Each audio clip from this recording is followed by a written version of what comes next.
Hello student, success coaching classes में आपका स्वागत है। यदि आप चैनल में पहली बार आए हैं तो चैनल को सब्सक्राइब कर लें और बेल आइकन को ऑल में प्रेस कर लें ताकि आने वाले सभी वीडियो का नोटिफिकेशन टाइम पर मिल जाए।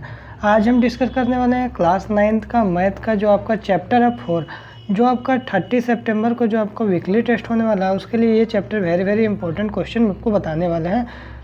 अब देखिए, ये चैप्टर का नाम क्या है, 2 चर वाला रैखिक समीकरण है। इससे पहले यदि हम आपको बता देते हैं, यदि इसका पीडीएफ चाहिए और साथ ही साथ आप हमारे व्हाट्सएप ग्रुप से ज्वाइन होना चाहते हैं तो आप हमारे व्हाट्सएप ग्रुप से ज्वाइन हो सकते हैं। साथ ही साथ उसमें आपको ऑनलाइन टेस्ट मिलेगा। हर दिन आप ऑनलाइन टेस्ट देखें, क्योंकि आपका एग्ज़ाम जो है जनवरी में, तो हम अच्छा से अच्छा स्कोर करने के लिए ऑनलाइन टेस्ट ज़रूरी है। इसलिए आप हमारे व्हाट्सएप ग्रुप में ज्वाइन होकर ऑनलाइन टेस्ट आप दे सकते हैं। तो देखिए, व्हाट्सएप नंबर हमारा है 7667002171।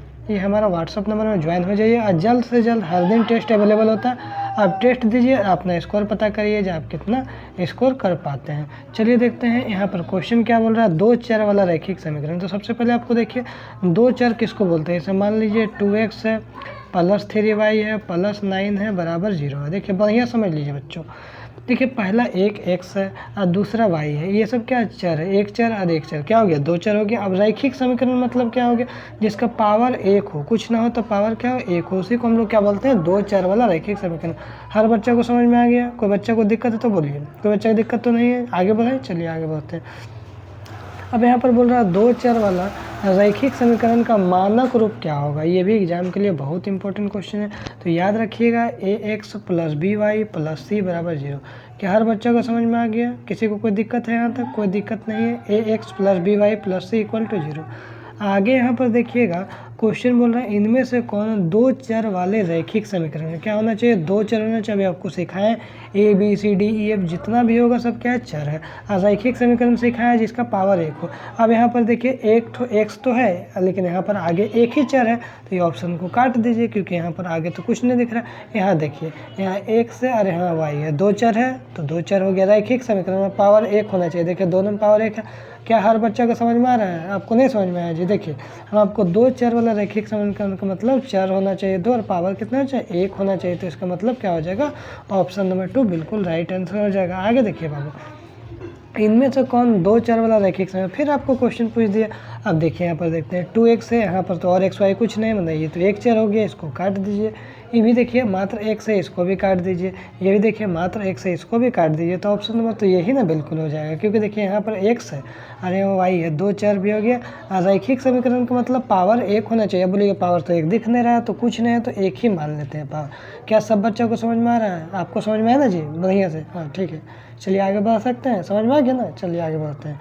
अब देखिए यहाँ पर क्या बोल रहा है क्वेश्चन नंबर 3 में, -2x प्लस 3y बराबर 6, ax by c बराबर 0 के रूप में व्यक्त करने पर a और b और c का मान ज्ञात करिए। चलिए देखिए, बहुत ही आसान क्वेश्चन है। चलिए मान ज्ञात करते हैं। देखिए पहला क्या, -2x है प्लस 3y है, अब बराबर 6। तो यहाँ किस फॉर्म में चाहिए, ax by प्लस c चाहिए।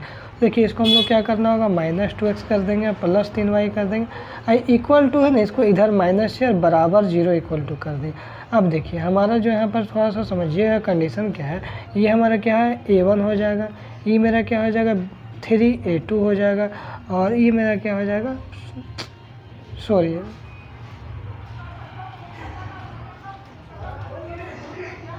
देखिए यहाँ पर जो -2 है मेरा क्या हो जाएगा, a हो जाएगा, और ये मेरा क्या हो जाएगा 3 क्या हो जाएगा, b हो जाएगा, और जो -6 है वो क्या हो जाएगा मेरा c हो जाएगा। ठीक है। अब देखिए बच्चों, यहाँ तक क्लियर हो गया। -2 हमारा क्या हो गया बाबू, तो a हो गया, +3 जो हमारा क्या हो गया बाबू, b हो गया, -6 हमारा c हो गया। यही ना a b c का मानो। बोलिए समझ में आया ना बाबू सब चीज़? चलिए अब देखिए यहाँ पर हम देखते हैं -2 कहाँ है, तो पहला ऑप्शन है तो काटिए दीजिए, दूसरा ऑप्शन काटिए दीजिए, तीसरा और चौथा में थोड़ा सा प्रॉब्लम है, दोनों में -2। चलिए देखते हैं -2, यहाँ पर +3 है तो चलिए यहाँ भी +3 है, और यहाँ पर -6 लेकिन देखिए दूसरा का ऑप्शन देखिए यहाँ पर -3 है, तो ये भी ऑप्शन गलत। तो ऑप्शन नंबर 3 क्या हो जाएगा, बिल्कुल राइट आंसर हो जाएगा। समझ में आ गया? हर एक बच्चे को समझ में आ गया? किसी को कोई दिक्कत है? आपको दिक्कत हो गया बाबू? देखिए -2 क्या हो जाएगा, a हो जाएगा, +3 क्या हो जाएगा, b हो जाएगा, -6 क्या हो जाएगा, c हो जाएगा। देखिए यहाँ पर है ना, तो a b c का मान हो गया। अब आगे देखते हैं क्वेश्चन क्या बोल रहा है बाबू। देखिए अच्छा समझिएगा बाबू। अब ये क्वेश्चन है x माइनस 1y/5 माइनस 10 बराबर 0, ax plus by plus c के फॉर्म में व्यक्त कीजिए और a b c का मान निकालिए। तो चलिए हम लोग देख लेते हैं थोड़ा सा। देखिए यहाँ क्या है क्वेश्चन, देखिए x है माइनस y/5 है। अब देखिए अगर नीचे कुछ नहीं है, आगे y का तो 1 डाल सकते हैं, तो बोलिएगा हाँ सर आराम से डाल सकते हैं। और देखिए -10 बराबर क्या हो जाएगा, 0 हो जाएगा। यही ना बात बोला बाबू। अब देखिए थोड़ा सा गौर से समझिएगा बाबू, नहीं समझ में आएगा तुरंत बोलिएगा। अगर आगे क्या है 1 है, तो a का वैल्यू क्या हो गया, 1 हो गया। अब देखिए b का वैल्यू क्या हम लोग बोल सकते हैं कि ना -1/5, क्योंकि 1y तो -1/5, b का वैल्यू हम लोग बोल सकते हैं -1/5। और c का वैल्यू क्या बोल सकते हैं, तो बोलेंगे -10 बोल सकते हैं। चलिए -10 बोल दिए। सब बच्चों को समझ में आ रहा है ना, आपको नहीं समझ में आया? देखिए a का मान क्या हो जाएगा, 1 हो जाएगा, b का मान क्या हो जाएगा -1/5, और c का मान माइनस। अब तो समझ में आ गया, कोई दिक्कत नहीं दिक्कत है। चलिए आगे बढ़िए। a का वैल्यू 1 यहाँ भी है, यहाँ भी, यहाँ भी, सब में 1 है। अब b का वैल्यू -1/5, पहला ऑप्शन तो गलत, क्योंकि b का वैल्यू -1 है। दूसरा ऑप्शन देखिए a का वैल्यू 1, b का वैल्यू 1/5, एक रो काटिए। तीसरा देखिए a का वैल्यू 1, b का वैल्यू -1/5 और c का वैल्यू 10, तो ये भी ऑप्शन काटिए क्योंकि माइनस नहीं रहेगा। चौथा वाला देखिए बिल्कुल राइट है, a का वैल्यू 1 भी है, b का वैल्यू -1/5 भी है, c का वैल्यू माइनस है। क्या सब बच्चे को समझ में आया? क्या कोई दिक्कत समस्या? कोई दिक्कत नहीं है। चलिए आगे बढ़ते हैं। यही सब क्वेश्चन बाबू आपके एग्जाम में आएगा, आप रगड़ के रख दीजिएगा क्वेश्चन को। 2x + 3y = 9, ax by c के फॉर्म में लिखना है और a b c का मान ज्ञात करना है। एकदम लॉलीपॉप क्वेश्चन, देखिए ना अभी तुरंत सिखाते हैं। देखिए बराबर 9 है, तो हम लोग जानते हैं ax by प्लस c के फॉर्म में चाहिए, तो इसको क्या करेंगे, 2x कर देंगे और 3y कर देंगे। अब बराबर 9 है तो इधर 9 कर देंगे, बराबर 0 कर देंगे। अरे बहुत आसान है जी, देखिए ना यहाँ पर। अब x के आगे क्या है, खाली देखिए चर के आगे जो रहेगा ना वही a b c होता है। तो a का वैल्यू कितना हो जाएगा, 2, b का वैल्यू कितना हो जाएगा, 3 और c का वैल्यू कितना हो जाएगा, -9। यही ना बात है जी। क्या सब बच्चा का समझ में आया? आपको नहीं समझ में आया, देखिए हम आपको बताते हैं। a का वैल्यू 2 है, b का वैल्यू 3 है और c का वैल्यू क्या है, -9 हो जाएगा। यही ना बात है जी। a का वैल्यू देखिए 2, b का वैल्यू 3 और c का वैल्यू 9, तो ये तो -9 होगा। काटो एक ऑप्शन को, a की वैल्यू 2, b की वैल्यू 3 और c की वैल्यू -9, मार दो। ऑप्शन नंबर 2 बिल्कुल राइट है। अब समझ में आया कि नहीं आया? आया ना जी समझ में। चलिए कोई बात नहीं, आगे देखिए। आगे क्वेश्चन यहाँ पर क्या बोल रहा है, समीकरण 2x + 3y = 7 = 0 को मानक रूप में ax by c = 0 के रूप में तुलना करके a b c का मान ज्ञात करिए। चलिए फिर वही क्वेश्चन आ गया। चलिए देखते हैं। 2x है + 3y है और +7 = 0 है। तो देखिए समझिए एकदम आराम से क्या कर रहे हैं बाबू। x के आगे क्या है, a, तो a का वैल्यू क्या हो जाएगा, 2। b के आगे क्या है, सॉरी y के आगे 3 है, तो b का वैल्यू 3 और c का वैल्यू क्या हो जाएगा, 7। अब देखिए 2 3 7 कहाँ पर ऑप्शन, तो पहला 2 3 7 तो नहीं, -7 है, काट दीजिए। इसमें -7 है, ऑप्शन काट दीजिए। इसमें देखिए 2 3 7 है, ऑप्शन नंबर 3 में। क्या सब बच्चा को समझ में आ रहा है? आपको नहीं समझ में आया क्या? सब समझ में आ रहा है ना जी? कोई दिक्कत समस्या तो नहीं है ना? चलिए, दिक्कत होना भी नहीं चाहिए बाबू। आगे देख लेते हैं थोड़ा सा क्वेश्चन क्या बोल रहा है। अब a b c का मान पूछ दिया, तो बस कुछ नहीं करना है। 2x है और +3y है और बराबर 8 है, तो -8 कर दीजिए, बराबर 0। तो a का वैल्यू हम क्या दे देंगे, तो बोलेंगे a का वैल्यू 2 बन जाएगा और b का वैल्यू 3 बन जाएगा और c का वैल्यू -8 बन जाएगा। मान देखिए ना कहाँ है, 1 2, b का मान 3 और c का मान 8, नहीं होगा ऑप्शन जी। यहाँ भी 8 है, c का मान नहीं होगा जी। देखिए तीसरा, a का मान 2, b का मान 3 और c का मान -8, तो बिल्कुल ऑप्शन नंबर 3 हो जाएगा। समझ में आ रहा है ना बाबू? कोई दिक्कत है, कोई समस्या है? नहीं है। आगे बढ़िए। देखिए एक नोटबुक की कीमत एक कलम की कीमत से दोगुनी है। मैंने क्या बोला, नोटबुक का जो कीमत है ना वो कलम की कीमत से दोगुना है। तो कलम का कीमत को हम लोग क्या x मान लेते हैं। चलिए मान लिए, तो नोटबुक का कीमत क्या हो जाएगा, दोगुना मतलब 2y हो जाएगा। तो देखिए 2y हो गया। और यहाँ पर बोल रहा है ना, इस कथन को निरूपित करने के लिए 2 4 वाला रैखिक समीकरण के रूप में लिखिए, तो बराबर 0 चलिए कर दिए। तो आ गया हमारा ऑप्शन x - 2y = 0।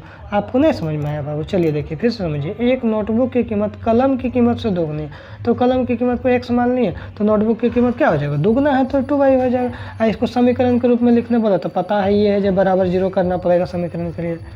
अब समझ में आ गया ना? आपको तो समस्या नहीं है? नहीं है। चलिए आगे बढ़िए।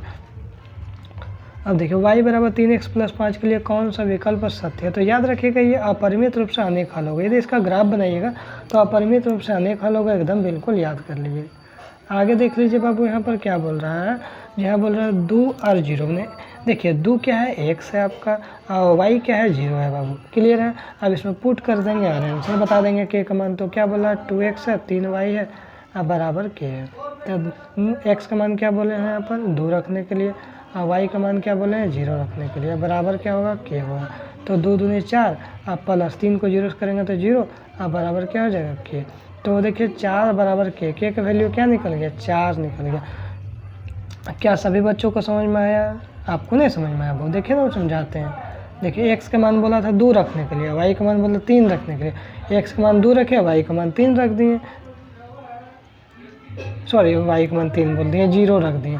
3y है ना, तो 3 को 0 किए तो 0 आ गया, 2 दूनी 4, 4 में 0 जोड़ेंगे तो k का मान 4 आएगा। अब तो समझ में आ गया होगा। चलिए तो यहाँ पर क्या हो जाएगा, ऑप्शन नंबर ए हो जाएगा, बिल्कुल राइट आंसर हो जाएगा। आगे देखिए बाबू क्या बोल रहा है ना, तो ये तो हम क्वेश्चन कर लिए क्या, देखिए है ना। देखिए अब यहाँ थोड़ा सा समझ लीजिए बच्चा अच्छा से। x का मान क्या रखिएगा, 2 रखिएगा, और y का मान क्या रखिएगा, 5 रखिएगा। अब 2 गुना x का मान कितना बोला, 2 रखने के लिए, और y का मान कितना बोला, 5 रखने के लिए, बराबर k। देखिए 2 दूनी 4 प्लस 5 बराबर k। तो यहाँ 9 बराबर क्या हो जाएगा, k हो जाएगा। क्या हो जाएगा, k। बोलिए बाबू समझ में आई लो। चलिए k का मान कितना हो जाएगा, 9। तो यहाँ k का मान कहाँ है भैया, 9 जी यहाँ पर है। आगे देखिए ना क्वेश्चन क्या बोल रहा है, x का मान 2 रखने, y का मान 1 रखने, तो इसका वैल्यू बताइए। कुछ नहीं करना है, x का मान क्या बोल रहा है, 2 रखने, y का मान क्या बोल रहा है, 1 रखने, बराबर के। 2 दूनी 4 और प्लस 3 बराबर के 7 हो गया। क्या सभी बच्चों को समझ में आ गया, आपको नहीं आया जी। देखिए x का मान 2 रखिए, यहाँ पर 2x है तो 2 और x का मान 2, अब y का मान क्या रखने, 3, 1 रखने बोला तो 1 रख दिए। 2 दूनी 4 और 3 1 3। अब तो समझ में आ गया। कोई समस्या दिक्कत, कोई दिक्कत है तुरंत बोलिएगा। 7 आया आंसर, ऑप्शन नंबर 7 देखिए, k का मान यहाँ है।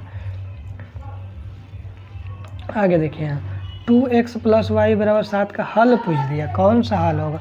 मतलब कुछ नहीं करना बाबू, 2x और प्लस y है बराबर क्या है, 7 है। अब इसको बराबर कर करके देखना होगा। x का मान 2 3 रख के एक बार देखते हैं। x का मान यदि 2 रखेंगे और y का मान क्या रखेंगे, 3 रखेंगे, तो क्या बराबर 7 आएगा। तो देख लेते हैं बउआ आएगा कि नहीं। 2 दूनी 4 अब प्लस 3 बराबर 7, तो 7 बराबर क्या हो जाएगा, 7 हो जाएगा। दोनों बराबर आ गया तो बोलेंगे हाँ जी बराबर आ गया, तो यही वैल्यू सही हो जाएगा। आपको नहीं समझ में आया, देखिए कुछ नहीं करना है। ये जो समीकरण है ना 2x + y बराबर 7 में, इसमें कुछ नहीं करना, सबका मान बैठा कर चेक करना, बैठा कर चेक करना दोनों तरफ बराबर आ रहा है कि नहीं। तो पहले वाला चलो बैठा कर देखें, x का मान 2 y का मान 3 बैठाएं। x का मान क्या बैठाएं, 2 बैठाएं, y का मान क्या बैठाएं, 3। तो 2 दूनी 4 और 3 7, सब दोनों बराबर हो गया तो हम बोलेंगे कि यही ऑप्शन हमारा राइट हो जाएगा। बराबर नहीं होता तो इसको बैठा के देखते, 3 और 2 x का मान और y का मान खाली बराबर आना चाहिए। अब देखिए इसमें बोल रहा है x बराबर 4y आना चाहिए, x बराबर 4y आना चाहिए। तो यहाँ पर देखिए अब x का मान क्या है, यहाँ पर रखिएगा 1 रखिएगा, और 4 × y का मान क्या रखिएगा 4। तो 1 बराबर 4 क्या बराबर आया, नहीं बराबर आया, तो बोलेंगे पहले का ऑप्शन तो नहीं होगा।